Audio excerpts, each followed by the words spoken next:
Ladies and gentlemen, welcome to episode 17 of The Watcher. I don't know why I decided to load this one from the main screen, but we're going to go with it. Alright, episode 17, let's do this. A lot of good fights on the card for today. I can't remember any of them, though, so let's just get straight into it. I don't know. Does anyone remember? Probably you won't. Oh, there. Bruno Guimaz versus Kevin Randleman. That'll be our first fight of the night. So, let's sim till we get there, shall we? As is custom, though, I will be throwing the rankings on the screen as we speak, done by the one-punch killer Eric Fonga himself. As you can see, the rankings have gone... they've happened. Boy, have those rankings been ranked. Nope. Those rankings have been ranked, that's for sure. My cat just tried to bite through my headphones wire. That is not good. No. Alright, stupid cat. Anyway, hope you like those rankings. They're ranked. And all of them rank higher than my cat trying to bite through my headphones wire. And we are in Nevada for UFC Fight Night 8. Why do all the UFC Fight Nights take place in Nevada? Haha, I'm just kidding. Anyway, Cub Swanson will be challenging for the featherweight championship of the world in the main event. But in the tertiary main event of the evening, that means third. For those of you who didn't go to college or whatever. Just kidding. Bruno Guimaz will be facing off with Kevin Randleman, heavyweight. Kevin Randleman weighing in at just 240 pounds. Bruno Guimaz has been on a bit of a winning streak lately, having won his last two after dropping his UFC debut to, heavyweight champion or former heavyweight championship, Andrei Arlovski. He beat Sean McCorkle by TKO and Gan McGee by KO punch, both of those in under 2 minutes in round number 1. Let's see if Kevin Randleman, who I believe is a UFC heavyweight challenger. A lot of fights on his record. He did hold the title. He beat Pete Williams. He won it off of Pete Williams. Won the vacant title of Pete Williams after, after Bas Rutten left. Beat Pedro Rizzo and then lost it to Randy Couture. He has fought a lot of fights since then, having made his way recently back to UFC. Left in January 2002 and returned in 2009, so 7 years away. Also holds a win over Gan McGee and is coming off a win over Wes Shivers. 23-16 his career record. Certainly a journeyman, but his journey has been a violent one. Anyway, Bruno versus the one versus the monster. Bruno a minus 530 favorite. Let's get straight into it. Mixed martial arts versus wrestling. Portugal versus Ohio. And here we go. The opening bell now. Randleman ignores the offer to touch gloves. Both guys come together in a clinch. Both seem to be happy with that. Bruno, the aggressor, pushes Randleman up against the cage, smothering him there. Usually a full minute exchanges. All right, Randleman held there. I don't know what Bruno's landing with some strikes here. Pretty boring. Lands a jab from Bruno. Coming in closer now. Hits a left hand, but misses with the big right. Two guys wrestling now. Bruno definitely the better wrestler at this point. Randleman is 39 and just late in his career doesn't have the explosive power that the 23-year-old Bruno Guimaz has. The exchange close quarters punches and the round is over. Has to go down as a 10-9 to Guimaz. 27 jabs to 13. That would signify a win for Bruno to me. Bruno, again, 25 pounds heavier and 16 years younger. We're into round number 2 now. Guimaz gets the advantage, pushes Randleman up against the cage. Controls him now, presses him up against the cage. This is now his longest UFC fight. Randleman now dominant against the wrestling. Got Bruno pinned against the cage, but Guimaz gets him back. This is a horrible fight. They're just pinning him together against the cage. Randleman in the clinch now. Trying to wrestle Bruno Guimaz backwards. Doesn't allow himself to be driven back. Randleman pinned now again. Guimaz tries the elbow. Alright. And they're just going back and forth against the cage. This is a horrible fight, to be honest. Randleman landed 20 jabs, Bruno just 14 in that fight. This is not the same Bruno Guimaz we saw at KO and TKO people in the last 2 fights here. This is a horrible decision machine, Bruno Guimaz. Refs are giving it to Randleman, and that we are even now. Bruno drops this. He has no one to blame but himself. Wrestling in the over-under clinch position. Guimaz pitting Randleman up against the cage. Randleman defending well, though. Guimaz trying again. Gets it that time. Wearing Randleman down for about 30 seconds. Foot stomp now. Randleman smothered. Short punches the body. Unfortunately, Bruno has just gone for even more. Oh, reverse from Randleman, but they reset now. Both guys tiring a touch. Throwing a punch. Randleman moves in fast, clinching with Guimaz. Picks him up, trying for a slam. Oh my goodness. Slams him on the ground and beats him unconscious. What the heck? Randleman picks Guimas up, slams him on the ground into side control, and then pounds his face into the dirt. Holy cow. Ladies and gentlemen, your winner by TKO, Kevin Randleman. Wow. With 1 minute and 13 seconds left in round number 1. And round number 3, that, so to speak. 3 minutes and 47 seconds left. So just a minute 13 left. And unfortunately, that is the end of the night for Mr. Bruno Guimas, who seemingly was winning round 3. Maybe? Tough to say. I mean, slightly winning round 3. But an average fight, and probably only because of the exciting end. It was pretty bad. But unfortunately, the one Bruno Guimas drops to 9-3. Randleman moves to 24-16. Bruno Guimas is coming to the end of his UFC contract and has entered the renegotiation period. He went 2-2 in his tenure at UFC so far, losing to Andrei Arlovski and Kevin Randleman after making 25 ranked in the world. He beat Sean McCorkle and Gan McGee. McGee was 12th ranked in the world at the time of his fight, which is impressive. He'll be out for 3 months. Still considered the 25 UFC heavyweight, 25th ranked heavyweight in the world. Pride and Bellator have made an offer for him, and Machado McGregor has signed a standard contract with King of the Cage, meaning he now has a King of the Cage and Elite XC contract to go along with a unblemished 3-0 record, and he's ready to fight whenever they are. So, guess we'll have to see where his next fight comes from. Now, putting an end to the rumors, Bruno Guimas has signed an exclusive contract extension with the UFC. Right? Oh, 7 fights, 3 guaranteed. So we will see Bruno Guimas with UFC for years to come. All right, ladies and gentlemen, we are at Strikeforce Deweese versus Hammond 2. I have never heard of either of these two people in my life.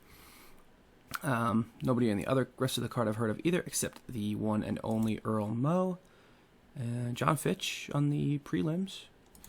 Yikes. Rough card. But, except for the fact that our very own Earl Moe will be fighting. He will be facing off with the Iron Man, Travis Fulton. Name sounds familiar. Let me give a little peek here and see if we have faced Mr. Travis Fulton. We have not faced Travis Fulton in this. I don't know where I know his name from, but now you know. Travis Fulton versus Earl Moe. Earl Moe comes into this one, Big Sexy, on a 2-fight losing streak. Tough for the Monkeys Eyebrow Kentucky native. Lost his Strikeforce title to Ben Rothwell, then lost a close decision to Shane Carwin, and is looking to get back in the win column versus the 175 win, 36 loss, and 10 draw career of the Iron Man, Travis Fulton. You were not kidding about him being an Iron Man. What in the world is wrong with him? I mean, seriously. Anyway, he's coming off a win against Chuck Grisby, a couple losses. A lot. He's coming off the world's most insane career, mostly. Big Sexy coming off 2 losses, like I said, hoping to get back in the win column against the Iron Man. Let's get straight to it. Wrestling versus Wrestling Kenpo. And here we go. 3 rounds of 5 minutes each. Fulton ignores the offer of touch of gloves. 2 guys coming forward to engage. Fulton takes a left jab and a right hook, both fighters moving in. Fulton misses with the left jab. Moe lands a hook to the body there. Coming forward on the attack now for Earl Moe. Fulton with the counter jab. Earl misses with the 1-2.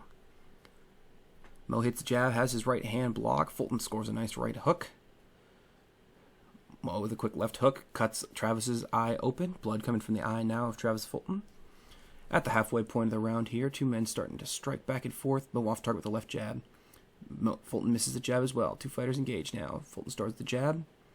Earl clean left and right. Fulton is hurt. Moe trying to finish now. Oh, hits the He's trying for the standing guillotine. Fulton shoves him away though. Regains his composure. Great instincts from Moe there. Moving into the final 60 seconds of the round. Tentative striking as we finish up here. Moe lands a great right hook though. Gives him something to think about, and the judges an easy decision. 9 jabs and 1 power punch to 5 jabs, and misses with a very slick submission attempt. Definitely an Earl Moe round. Cutman trying to stop the bleeding for Fulton here now. We are back underway. Both men coming together to strike now. Fulton gets 2 punches blocked from both men. No damage produced here in the first minute or so. Fulton hits a jab finally. Mo, the jab and a nice right hook there. Fulton definitely getting into the gas tank a little bit. Hits jab. That right hand blocked. 2 men just trading jabs right now. Fulton hits a quick left-right. Mo with a great right hook, though. Oh, great right hook again. Fulton's getting badly outstruck here. Both guys coming together as we're halfway through the fight now. Both guys. Oh, good right hand again from Mo. He's hitting that duck under and counter striking balance that really put him in there. Reopens the cut. Got a solid reach advantage for Big Sexy. Again, early in his career, Big Sexy was hitting that counter hit big strike. Dodge, big strike. Fulton buys a feint as his left open. Mo hits a left. Mo with a left and there. Mo again, jabbing a good right hand. Might have broken the nose for Fulton there at the end of that. Just at the end of the round. Another 10-9 for Mo. And easy one on that one. 7 power punches, 10 jabs to just 6 jabs. Fulton is not landing anything here and is absolutely going to need a knockout if he is intending to come away from this one with a win. One last round. Jabbing a right hand again from Mo. 2 fighters engaging now. Fulton hits a left cross, probably his first solid shot of the thing, but he is looking tired. He put everything behind that strike, and it was not good enough. Jabbing a right cross from Mo again.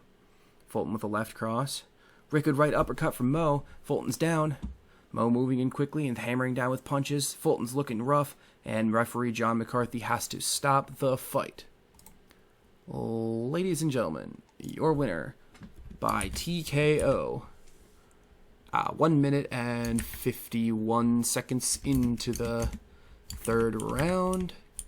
And moving to 8-2 in his career, snapping a 2-fight losing streak. Big Sexy, Earl Mo. Oh, I take that back. We have had a Travis Fulton fight here before. Hold on. Let's see. Travis Fulton. Yes, Travis Fulton faced off against Billy Willie twice, apparently, and lost both of them. Is that true? I don't think that's true. Why does it say that? Okay, let's see. We started in 2005, so only these fights here. No, he definitely hasn't faced any of our guys. I hope I didn't just screw up my spreadsheet.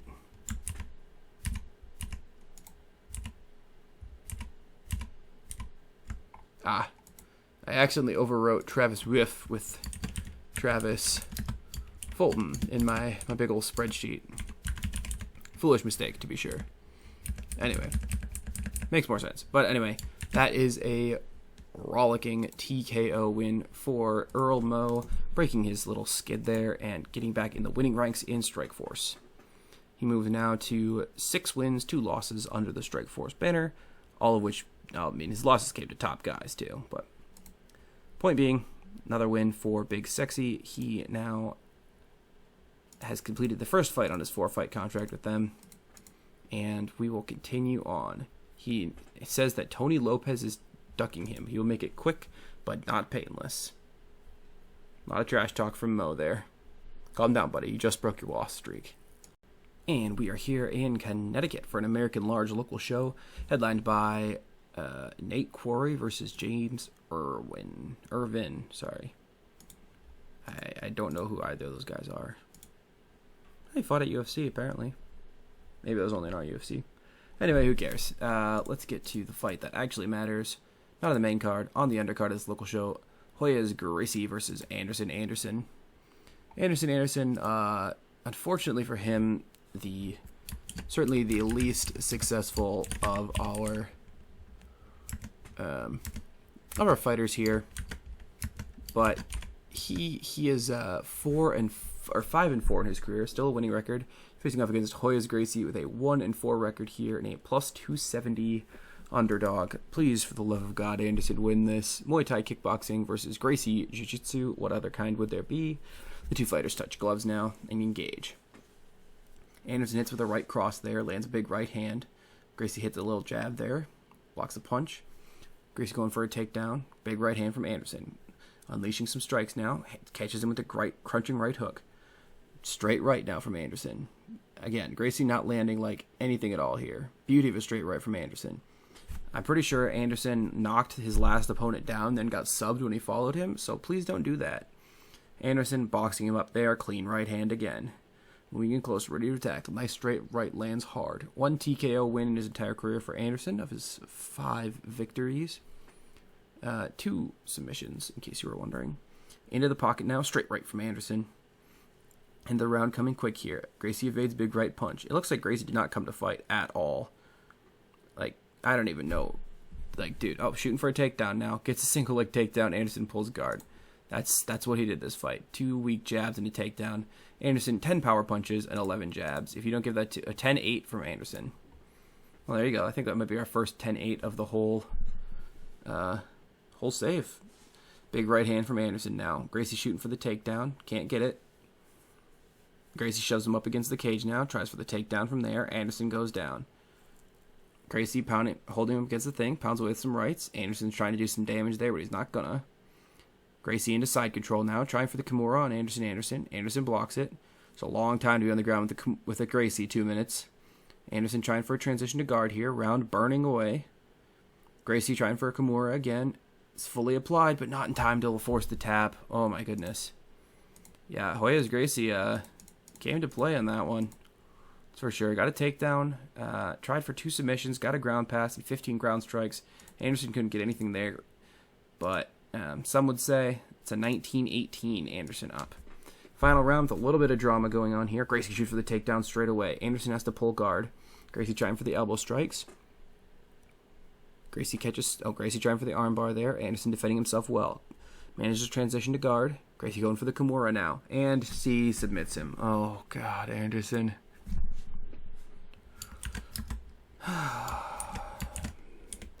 Ladies and gentlemen, after, what's that? 2 minutes and 9 seconds of round number 3.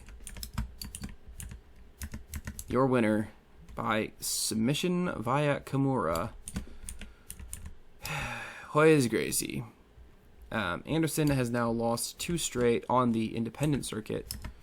Granted, they're both against real fighters. Like, it's not quite so bad. He's not losing to no-names yet. Hoya's Gracie, though, came into this with a 1-4 record. 1-4. That is atrocious. He beat Mitchell Baker. He only beat a local fighter before this, then lost to like 4 real people. It's brutal. That's just brutal. I don't know what's wrong with Anderson, guys. I'm sorry. Ladies and gentlemen, we are here in Kinky for a show headlined by this insanity. BJ Penn versus Conor McGregor. Wow, what a fight. BJ Penn is considered a ginormous favorite. 19-3-1 at this stage in his career. I know this isn't in our save or anything, but like, look at that. He lost it to Cowboy Cerrone. The title to Cowboy Cerrone after like 7 defenses. But what an incredible run for BJ Penn. Wow. I am so impressed. Anyway. Versus Conor. 4 fights in K1 Heroes, having won 3 of them. Very interesting. Anywho, we're really here for the 3rd main event of the evening. Valentin Overeem versus Bobby Braxton. Other heavyweight fights on the card. Kimbo Slice versus Sean O'Hara. Eddie Sanchez versus Junior Albini. And Gary Goodridge versus Czech Congo. That's a very interesting fight. Weird. Anyway, let's get to the fight that actually matters. The Bruiser Braxton making his first appearance since episode 15 in April 2010. So this year. Not such a long time off, but it feels like it because I'm terrible at putting out these episodes on time. So, you know, every time I actually do put one out, it's like, hey, he's still alive. I am. I'm still alive. Still doing great. I auditioned to be in a play today. So, now you know. Anyway, who cares about the play? Let's get into the action. 30-22 versus 10-4. Valentin the Python Overeem is the underdog here. Actually, let's check his recent results. Splitting a win, a loss, and a win. His last 3 coming in here. Bobby Braxton coming in off of 6 wins, a loss, and a win. So, actually Valentin, I think, won a few before that. So, Valentin's won 5 of his last 6. Bobby has won 6 of his last 7. Somebody's hot streak has got to go tonight. Yuji Shimada refereeing tonight. 10 minutes in a ring. Braxton ignores the touch gloves, and the 2 fighters engage as we get started here. Quick kicks here as we get started in the ring here. Braxton with a sharp 1-2 there. Overeem misses with the right cross. Bobbing and weaving, though, making Bobby miss himself. Bobby sidesteps a thrust kick, tries their leg kick, but it gets checked. Neither fighter can land a significant thing there, but Braxton with a good guard, misses with the right hook, though. 2.5 minutes in, right hook dodges the last second from Overeem. That could have hurt.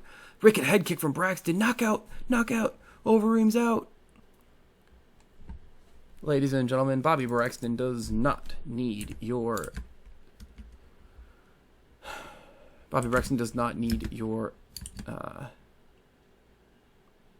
Good heavens. Bobby Braxton does not need your extended rounds. I do not know why that was so hard for me to say. Bobby wins with a KO kick in just 3 minutes and 4 seconds of round number 1 to the Valentin. That is a name that does not need a J in it. Valentin Overeem has fallen before the mighty Bobby Braxton, dropping to 30-23 in his career. Bobby Braxton moves to 11-4, has now won 7 out of his last 8, and is absolutely on the way up in K1 Heroes. I mean, he did have that brief decision to check Congo, kind of sad, but other than that, his record has been very, very good ever since getting cut from Pancrase. 3 local wins, and now 5 wins and a loss in K1 Heroes. It is nothing but up from here for the 23-year-old Bobby Braxton. Congratulations, Bobby. Ladies and gentlemen, Pride 64 has huge consequences for the fate of the heavyweight division. The last Emperor, Fedor Emelianenko, holder of a 26-1-2 no contest record, his only loss going to Tsuyoshi Kosaka in his 4th fight. And again, that was barely counts. He is facing off with Sergei Karatona for the heavyweight championship, but in the co-main event of the evening, Hidehiko Yoshida versus Ron Francis Jr. That will be an excellent fight to take care of. Hidehiko with a 9-6-1 record, Ron Francis Jr. with a 7-1 record and a 2-0 Pride record. Huge favorite there. On the undercard, Todd Duffy versus Soa Palele. And that is it for our heavyweight fights of the night. But this is absolutely one that we have been looking forward to. Ron Francis Jr. in his Jiu-Jitsu Sambo style. 2-0 record in Pride so far and a 4-fight winning streak. Facing off with Hidehiko Yoshida. He's got a 6-6-1 record in Pride. Coming back to Pride after some stints on the Indies, taking on Hong Man Choi and Jerome Le Bannier. His last fight before that, having lost to Jack Duplessis. So, a return face here on the left. He's a +5, 110 underdog, so we can probably guess for going to be at a similar result, but we'll have to see. Here we go into the fight. Now, Ron Francis Jr. backing up Hidehiko into the corner. Back into the corner of the ring. He tries for a jab, but misses. Big feint there. Connects with a jab for Francis Jr. Ron Francis Jr., neither guy landing anything particularly big so far. Left hand, nearly hits him with a huge hand there. Ron Francis Jr. kind of has like hams for hands, you know. Scything kick to the legs there. It's gonna hurt. Right hook there. Left good right hand. Back into the corner now. 4 minutes into the round number 1. Body kick from Ron Francis Jr. Yoshida spending a lot of time in the corner now. Francis Jr. in the pocket. Jab and a low kick to the front leg. Toe-to-toe now, these two men. Mostly subs and decision wins for Ron Francis Jr. so far, but his striking has really been shown off. Right to the body from Francis Jr. Yoshida with the right hand. Francis Jr. with the left hand. Right hand. Yoshida looking punch drunk in big trouble. Francis Jr. grabs him to the guillotine. Yoshida pops out. Francis Jr. scrambles for the position. Yoshida gets him into side control, though. Tough place for Ron Francis Jr. Trying for guard there. Yoshida a couple punches to the body. Francis Jr. gets his guard back, keeping that close to the body. Goes for the sweep. Gets him partly over. Scrambling now. Francis Jr. on top side control. Pounding away there. And that is the end of round number 1. Definitely Ron Francis Jr. winning the optics battle there with the sweep and top control at the end and a better striking on the feet. I think that'll give him round the fight so far solidly. Remember, these fights are judged on a round or on a full fight basis. Right hook there from him. Big reach advantage from Francis Jr. Here at Pride 64. Two guys engaging in the center. 3 minutes 45 left in the fight. Misses the leg kick attempt. Right hook. Accuracy low in the round 2. Good right hand from Francis Jr. though. Yoshida getting exhausted. Two guys engaging. Yoshida with a left. Francis Jr. Left jab kick to the body. Kick to the center. Nice right hook from Francis Jr. 2.5 minutes. Yoshida's backing off. Yoshida smashes him in the face. Hits that standing guillotine again. Yoshida pops out of the standing guillotine. Francis Jr.'s arms might be too big. Oh, Yoshida punch drunk again. Floored, knocked down. Soccer kicks and stomps. This is Pride. Just vicious soccer kicks and stomps. Yoshida with an up kick somehow. Francis Jr. into side control, pounding away on Yoshida. Francis Jr. has his back. Yoshida looking exhausted as we end the... Oh no, end round 2. We're heading into round number 3 now. This is probably not going to be much fun for Yoshida. Francis Jr. looking very tired. Going for the takedown here. Yoshida sprawls and steps away though. Yoshida with the left jab. Gets a hold of him. Muscled up against the ropes now. Yoshida's pinned to the ropes. Francis Jr. sweeps the leg outside. Yoshida in guard now. Francis Jr. passes to half. A couple of punches to the body there. Yoshida can't sweep him. Remember, 40 pounds lighter. Yoshida gets the underhook and manages to stand up again. Yoshida's turtled. Francis Jr. kick to the body. Couple of turtle shots. Yoshida onto the back. Francis Jr. and Yoshida scrambling. Yoshida pulls guard. Francis Jr. peppers in the short strikes as we end that round. And looks like 1 to 2 takedowns, power punch, power jab, and 18 ground strikes. I think this fight is pretty easily given to Ron Francis Jr. And it is indeed. 5 minutes into the third round, 20 total minutes of fight time, and it is the first decision win of his Pride career and first decision win since March 2009. He is now, again, 3-0 in Pride. Just dismantled Hidehiko Yoshida, and at 23 years old has a bright future ahead of him. 8-1 Ron Francis Jr. Well, the big news of the day is that Ron Francis Jr. is coming to the end of his Pride contract and can renegotiate. He's got some decent cage comfort, so he could go across the sea. We'll have to see. Ron Francis Jr. beat Yoshida. Braxton beat Overeem. 2-0 for our guys this weekend. Yoshida was cut by Pride, unfortunately for him. Very sad. And Fedor wins again. Of course he does. And tad bit of news here. Ron Francis Jr. has signed an exclusive contract extension with Pride. He is staying in the ring. He is coming for Fedor. Probably. Here's a little bit of news for you. Eric Fonga is visiting City Kickboxing. He's got some interesting training partners, such as Dan Hooker, Ellis Sinosic, and Tony Bonello. So, some other guys will train there later, I'm sure. Former Rookie of the Year, Eric Fonga, 10-3, 15th ranked heavyweight in the world, and is fighting Big Nog in December. That is our definitely, I believe, our main event of the show tonight. That's pretty much the only news. November is super boring.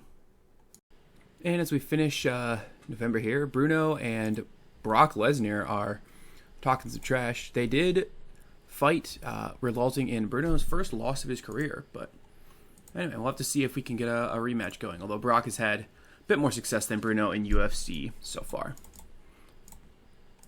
Finally, a fight getting booked. Anderson continuing his career. American small local show. He's got a local fighter, so hopefully he can win that one and get himself with a winning record again. Finally, a noteworthy fight. Big fight night tonight. We've got 2 fights on the main card. Billy Willie versus Rob Broughton. Broughton?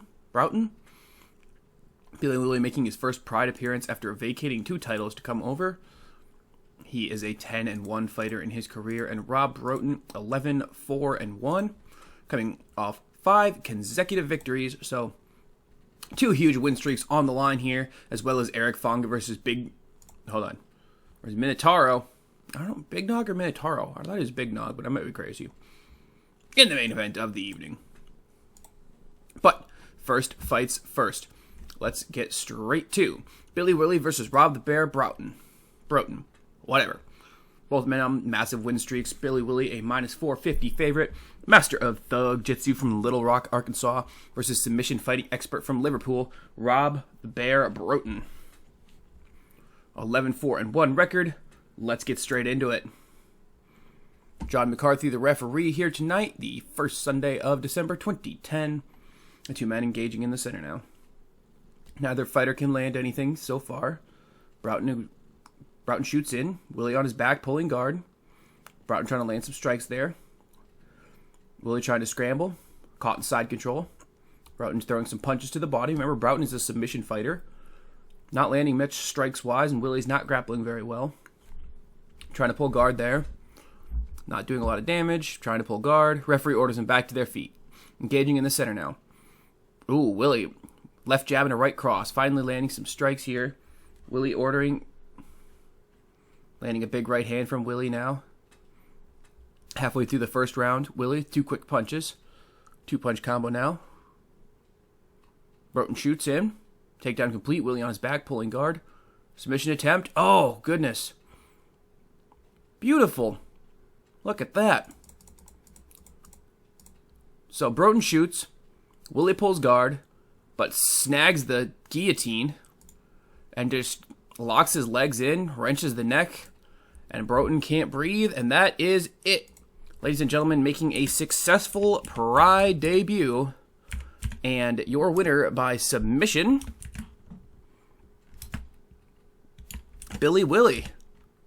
So Billy Willie getting the third submission victory of his career, the first that is not a rear naked choke, it is in fact a guillotine.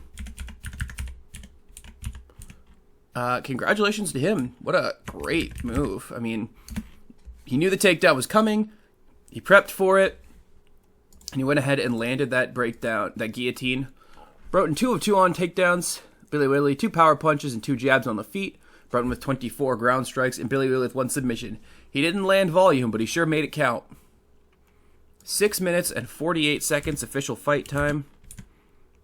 Awesome, awesome fight. Awesome move from Billy Willie. All right, and here we are. Without a doubt, the biggest test any of our guys has faced so far. Period. Flat out. Antonio Minotauro, Rodrigo Nogueira. He has lost 4 fights in his career. Okay, technically he lost 5. A loss to Josh Barnett was overturned due to Josh failing a drug test, as Josh is, liable to do. He lost to Dan Henderson, Fedor, and Fedor. Yeah, they fought 4 times, and he's lost all of them. But still, this man is insane. So, Minotauro, can Eric Fonga be the 3rd person in history to ever defeat Minotauro? Who I'll be calling Nogueira for the sake of the fight. I don't know. Jiu-Jitsu boxing versus Muay Thai, Black Power Fonga, 10-3 pro record, with the vast majority, if I recall correctly, of his victories coming in by knockout. He has 1 decision victory in his entire career. All the rest came from knockout or TKO. Minotauro holding a sterling record of 35 wins, 4 losses, 1 draw, and 2 no contests. I mean, this is an unreal record. That's very, very good. But Eric Fonga may just be his equal. He's lost a few. He got knocked out by Sergey Karatonov. He got knocked out by Tank Abbott. He got tapped by Jason Farron. We don't talk about that fight. But he has beat some incredible names on the way to get here too, and there is nothing but the trying for it. Ladies and gentlemen, it is the main event of the evening. Let's fight. And Mario Yamasaki's refereeing. Great. Alright, 2 men touch gloves now, engaging in the center of the ring. Ooh, Fonga with a right hook. Minotauro to the body. Fonga with a 1-2. 2 fighters engaging now. Fonga with a right hook. A couple jabs from Minotauro. I'm just going to call him Nogueira. Nogueira, breaks the nose of Fonga. He's breathing heavily now. Nogueira going for the takedown. Fonga manages to nearly step it, but he gets smashed up against the ropes. Short punches for 60 seconds or so. Fonga's pretty much stuck. Hopefully the referee resets this, and here he does. Exchange of strikes not making much damage there. No significant strikes now, halfway through the round. Fonga misses with a vicious right hand. He's still shooting for the moon, for sure. Hits a left jab. Right hand from Nogueira. Fonga with the initiative there. Flurry of 3 punches, but misses a huge one. Oh, Fonga tries for a head kick. Can't quite get it. Fonga connects with the right hand. Connect to strike. Super guard from Fonga there. No damage. Right hook and right hand. Takedown attempt from Nogueira. Fonga stands. Smothered against the ropes. Trying for the trip takedown now. Fonga into half guard. Nogueira trying to pass. Getting into side control now. Minute left. Tries to get into mount. Fonga gives up the back. Trying for a rear naked choke. Oh, the round ends. Whew, that was close. I mean, I'm not even pretending to be neutral here. Definitely a better round for Nogueira so far, but we will have to see. Fonga was dismissing with some very solid things. His eyes swollen shut because of the broken nose now. It's going to be a tough uphill battle here. Right hook from Nogueira. Opens him up with a feint. A couple quick jabs and a right hand. Nogueira, Fonga both getting tired. Trying for a takedown now. Hopping on one foot. Pushed up against the ropes. Smothered there now. Nothing really doing for the next minute. Trying for that trip takedown. Right into side control for Nogueira. Tries for the Von Flue choke. Fonga fights it off. That's a tough choke. Tries for the arm triangle now. Oh.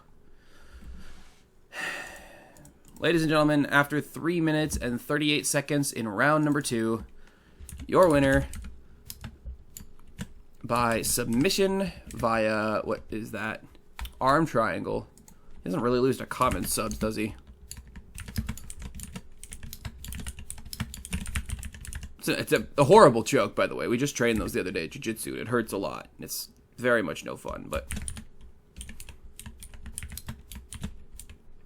it's tough to see. Fonga's 11 years younger, way fewer fights under his belt. He might have just come up a little too soon. So it's unfortunate to see for sure. I can't say it says that like he wasn't ready for this kind of opportunity. I can't say it says anything about his like preparedness level. I just, Nogueira has been like absolutely lights out. He's lost only to Josh Barnett and Fedor in his entire career. It's tough to be the third name on that list, you know what I mean? So I am disappointed, for sure. But at the end of the day, it's not a fatal career setback for Fonga at all. Nogueira wants a 5th crack at Fedor. Surely it'll work this time. Anyway, it's tough to see, but at the end of the day, game speaks for itself. Alright, and a few fight announcements here. Machado McGregor has stepped in to replace the injured Jay White against Mark Birch. That will take place in January. On the undercard, they will be headlining the undercard, the 3-0 Machado McGregor versus the 3-3 Mark Birch. It might be a tough day for Birch, but great opportunity for Machado to get in there on short notice. I'm sure he will handle business perfectly well. Eric Fonga sustained a broken nose while fighting. He's going to be out for at least 3 months. Not horrible. Could be a lot worse. And Machado's actually coming to the end of his Elite XC contract and is entering renegotiation. Which, considering he's got a fight booked for them, I'm sure he'll figure it out. Alright, good news. Eric Fonga's nose got reset. Alex O'Reilly's been booked to face Brandon Vera at UFC 94, GSP versus Sanchez 2. Vera coming off 2 straight wins over Jeff Monson and Shane Del Rosario, holding a pretty solid record here in the UFC. Let's see. Yeah, that's not too bad. Not a ton of super high-known names on there, but not too bad. Alex O'Reilly just coming off of a loss to someone. Coming off a loss to Frank Mir at UFC 90, and he will be booked at UFC 94. So every 4 pay-per-views or so, O'Reilly's getting booked. Machado McGregor signs an extension there as well. Actually want to take a quick peek at that card, because, why not? Oh, no, I had the right one. UFC 94. George St. Pierre versus Diego Sanchez 2. I believe GSP won the first fight. Indeed. Arlovsky versus Randleman on the undercard there. Interesting, considering Randleman's coming off a big loss against our boy. Arlovsky, huge favorite, of course. And yeah, they'll be on the main card too, not the undercard. Pretty good card overall. Pretty good. Alright. Well, here's a little bit of news here. Jack Duplessis has been booked to face Soa Palele at Pride 67. Soa, not the first time on this channel. He faced Eric Fonga and Bobby Braxton a long time ago at Pancrase, losing to Fonga, but beating Braxton. Has had a unsuccessful debut in Pride. Lost 2, got cut, split on the independent scene, got brought in for one more Pride fight, lost that, won 3 straight on the independent scene, got brought back and beat Todd Duffy at Pride 64. So that's a pretty good success. Palele's back, 17-7 career record. He'll be facing off with Jack Duplessis, coming off his second career loss against the same series, Eric Fonga. So Fonga 2-1 in Pride so far and looking to bounce back with a win. Also, a win over Alistair Overeem is huge, of course. Anyway, so that will be happening in February. Great. And George Joe has been booked to face Tiago Big Monster. I think his last name is Santos. Again, Cage Rage 38. So George Joe will be making his 6th defense, or attempting to make his 6th defense of the Cage Rage title. George Joe is an enormous favorite, as he ought to be. That will be in January. So lots and lots to look forward to. Also, Eric Fonga, City Kickboxing didn't get him over the line to beat Antonio Nogueira, so he has left. Gotta do what you gotta do. All right. Fedor Emelianenko, fight of the year. In the year of 2010, he defended his title just twice against Fabrizio Verdum and Sergei Kharitonov. 2 title fights, I guess, was enough to get him fighter of the year. UFC Company of the Year. Female fighter of the year, Amanda Nunes. Fight of the year was in Shuto. Random. Submission of the year. I don't know if anyone cares about any of this stuff. Kyoji Horiguchi, Rookie of the Year, 4-0. Nice job. Worst fight of the year. Not our guys. Good to know. All right, any news as we enter? Bobby Braxton will be facing Konstantin Galuhov at K1 Heroes Forces of Nature 7, Penn versus Cerrone 2. What a fight. Konstantin Galuhov, a 10-2 career record. One of those losses coming against the wonderful Alex O'Reilly, but is undefeated since making the jump to K1 Heroes, 3-0. Braxton's K1 Heroes record is 5-1. So definitely a test for Braxton, and winner of this could definitely be in line for a title shot. I think. I mean, who else is going to do it? Kimbo Slice.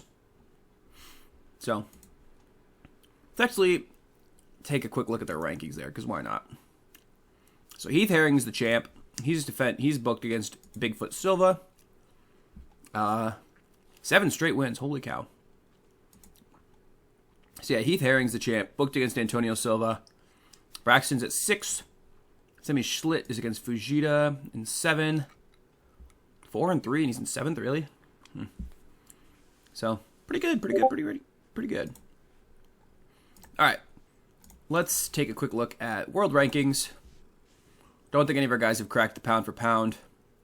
Oh, yeah, they have. George Joe, 14 overall pound for pound, and 5th ranked heavyweight in the world. What a guy. I mean, 12-0, the only undefeated fighter, besides the one who's only fought 3 times. You know. So I want to see if he did. So BJ Penn beat Connor in this timeline. He's the only one of our guys who has made the world rankings currently, at least.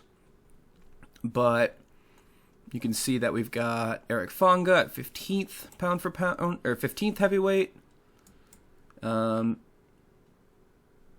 had more. Billy Willie, 24th ranked heavyweight. So not too bad. We go look at the champions for our relevant companies. So only ones we've got guys in. Cage Rage, heavyweight champion, is of course George Joe. 5 defenses made. He's a legend. What can I say? Cage Warriors. We don't have anybody in Cage Warriors, do we? Nope. Never mind. Elite XC, I know we've got somebody in there, even if it's just Machado McGregor at this point. Yep, looks like it. But their champion is Daniel Puder, who is yet to defend the belt. Won the vacant belt after Billy Willie vacated it. Then we got K1 Heroes. Their heavyweight champion, Heath Herring, as we just said. 4 defenses made in his second reign. King of the Cage. Conor McGregor also taking root here. Brendan Schaub is the champion. Haha, funny podcast, man, etc. Billy Willie vacated that title as well. In fact, no one has defended this since the very beginning of the save. Everyone just kind of wins it and loses, or wins it and vacates. Poor King of the Cage. Pride. Pride's heavyweight champion is, shock of all shocks, Fedor. I mean, you know, it's very familiar, very legendary names up there. And the last... We don't have him in Strikeforce, do we? No. The last company we've got somebody in, Ultimate Fighting Championship. The UFC heavyweight champion is, God forbid, Mike Whitehead, having beat Jeff Monson to win the vacant belt, and Roy Nelson to defend it. I'm really hoping to God somebody beats him soon, because this is horrible. Just horrible. I mean, he did beat Alex O'Reilly. I don't know why I forget that. I always just assume he lost. He did beat Alex O'Reilly, so if you can beat Alex, you can beat anybody. Anywho, that is the end of this episode and the end of the year 2010. Thank you all for watching through 17 glorious episodes, and I hope you stick around for many more. I'll catch you next time.